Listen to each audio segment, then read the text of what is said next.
lot of observations regarding the current scenario, and Pakistan's stance has been very clear on this issue.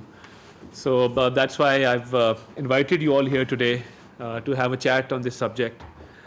The Pahalgam episode, which took place a few days back, we must understand, first of all, that Pakistan is a victim of terrorism. No other state has laid down 90,000 lives in the war against terror. And we are the frontline state, we are bearing that brunt. Our armed forces, our law enforcement agencies, our police, our rangers, our civilians, our civil society, they've given a lot of sacrifices. And this is for peace in Pakistan, peace outside Pakistan, global peace, all the sacrifices that have been given, the struggle, the effort that has been made, and our economy has suffered losses of hundreds of billions of dollars. And we continue to counter these terrorists, the fitna al-Khawarij, till date.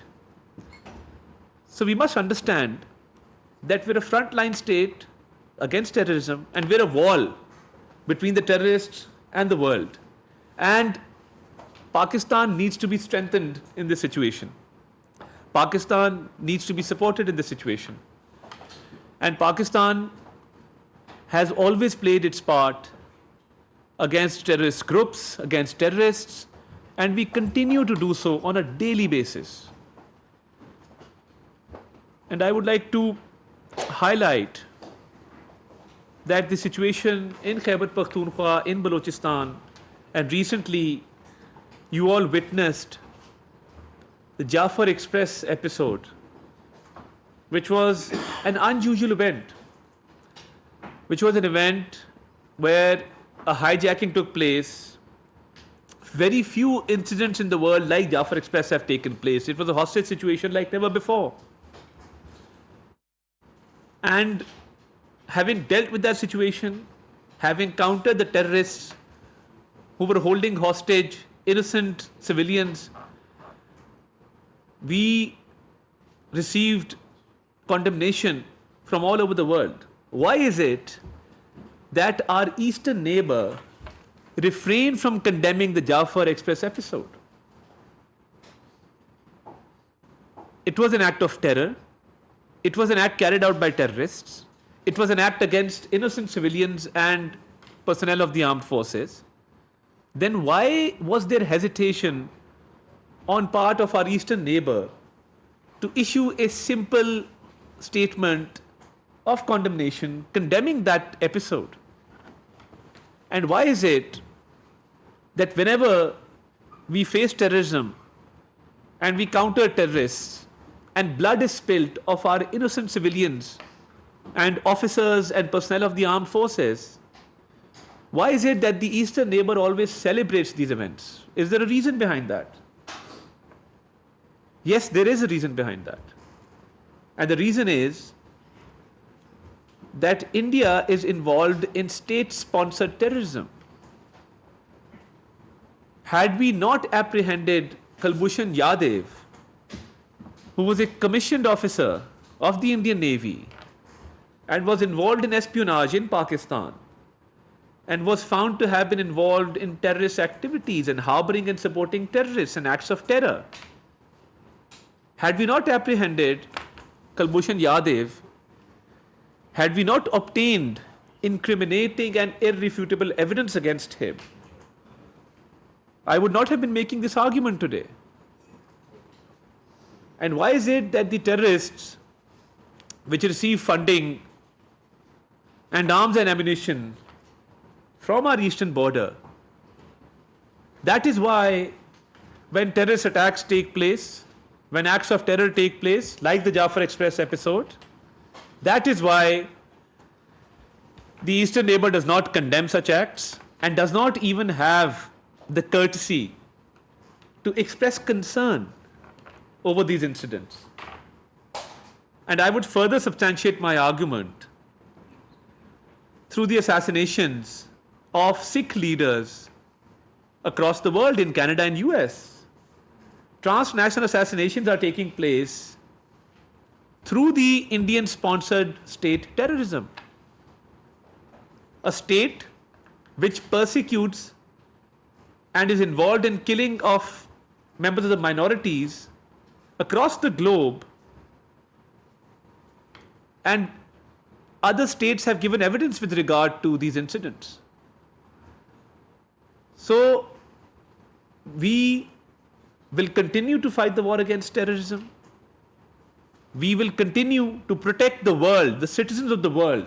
We will continue to promote global peace and to ensure global peace through countering these terrorists, the Fitna al-Khawarij, which is trying to impose their own ideology in certain areas and is trying to, through acts of violence, through use of force, trying to spill blood of innocent civilians and of army personnel. We will continue to fight this war. This Pahalgam episode, to me, seems like a distraction because we were gaining a lot of success in our western regions against these terrorists. Every other day, you hear of successful operations, you hear of our armed forces gaining a lot of success against these terrorists. And this could have been a distraction because this story doesn't make sense. The Pahalgam area is more than 150 kilometers away from the line of control. And why pin the blame on Pakistan? Do you have credible evidence? Do you have verifiable evidence? Do you have any argument which is substantiated by evidence or by proof? And why is it that the first information report, which is a prerequisite for any criminal investigation, it was registered in the Pahalgam police station just 10 minutes after the incident? Is it possible for any investigating agency to register a first information report, an FIR, 10 minutes after an incident has taken place? Because for an FIR to be lodged, there has to be visit of the area, evidence needs to be collected, there has to be a complete scanning of the area, forensics take place, and there is usually a time lag between the occurrence and the registration of an FIR. So why is it that right after 10 minutes an FIR is registered and the blame is put on Pakistan and it is said that it has been sponsored from across the border? The reason that we have called for an independent, impartial and transparent inquiry is because our hands are clean. How can a state which is the frontline state in the war against terrorism be responsible for such events? So I think our eastern neighbor was quick to jump to conclusions. And this false FIR episode actually proves my point that somehow they had preconceived notions about this incident. And maybe the purpose was to pin the blame on Pakistan. And Pakistan being a responsible state, Pakistan being a peaceful state, Pakistan being desirous of world peace, we've had very good relations with all other neighbors. We have very good alliances globally. We're a responsible member of the UN Security Council. And let me also reiterate that Pakistan has got majority of votes when it got elected as a non-permanent member of the UN Security Council. We received an overwhelming majority of votes to be elected to that position. And why is it that the Indian state-sponsored terrorism, we have credible evidence of India's involvement in Balochistan, in Khyber Pakhtunkhwa, in harboring, funding these terrorists, in supporting these terrorists, and their extremist ideology through which they are encouraging their people to attack our foreign missions. a very unfortunate incident took place in London. Our High Commission was attacked twice. Stones were pelted. And the people who are responsible are being sponsored by the Indian state and the Indian agencies. And it's very easy to counter a handful of people. But we are peaceful people. But whatever they did, and arrests were made by the London Metropolitan Police, those people have been apprehended. But that is the kind of mindset that the Indian state has of attacking foreign missions in a foreign country. If you can kill people internationally in Canada and US, then nothing will stop you from attacking a few foreign missions. But let me reiterate, they shouldn't at all mistake our words for our weakness. Pakistan has always defended itself. Pakistan will always defend itself. Pakistan has the capacity to respond effectively, like we did in the aftermath of the Pulwama incident, in the aftermath of the Pahalgam. And we are good hosts, so we also served a very fantastic cup of tea on the way out. So my point is that Pakistan has the capacity and the capability of defending itself very well. And we've been tested in the past, and let me tell you, ladies and gentlemen, we've passed with flying colors. And our enemy has always regretted taking the steps that it did take in the past. So we are capable, we are ready to counter any misadventure with full force and might.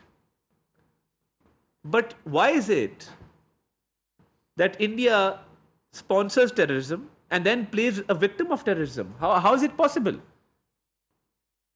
Have we not laid down 90,000 lives in this war on terror? Are we still not giving sacrifices every single day? Is the state of Pakistan not going out of its way to eradicate terrorism, not only in Pakistan, but for the sake of world peace? Yes, we are. Then how come an incident takes place after which a few videos were shared? Now my question is, there are voices of dissent within India.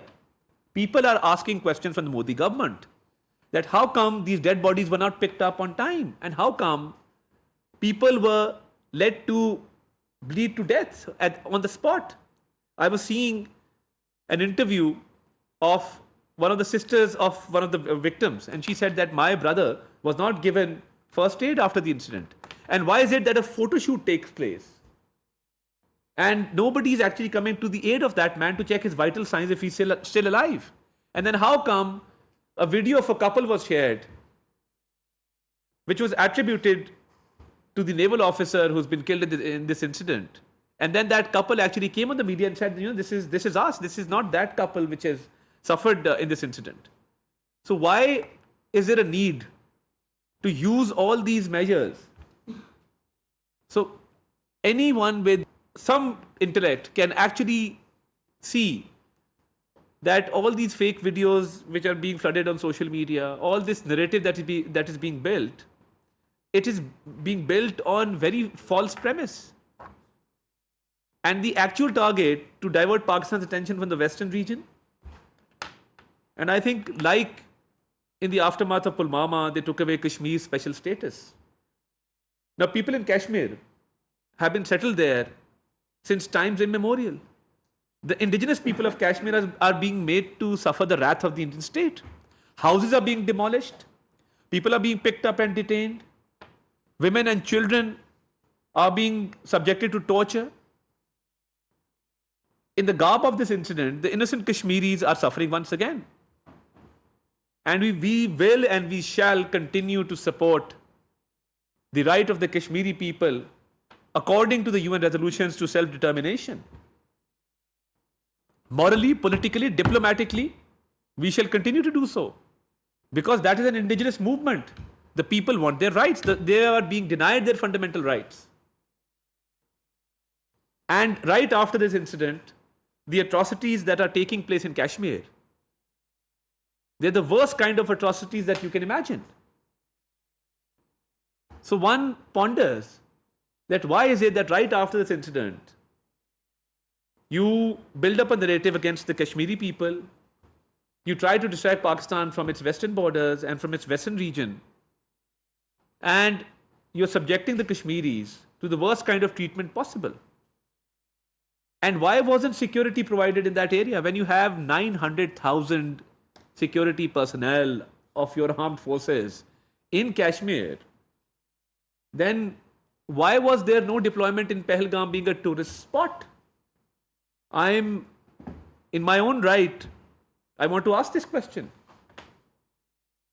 You can deploy 900,000 security personnel in Kashmir to subjugate the Kashmiri people, but you can't provide security for your own people in that region? And without proof, you pin the blame on Pakistan? Why shouldn't the blame be pinned on you? Is my question. It seems to me that this whole episode was done for one of the most valuable resources these days, and that is water. Climate change has affected the world. And let me tell you, sitting in Pakistan, we contribute less than 1% of carbon emissions globally. And when it comes to वफाकी वज़ीर इत्तलात अता तारड़ पहलगाम के हवाले से गैर मुल्की media को brief कर रहे थे।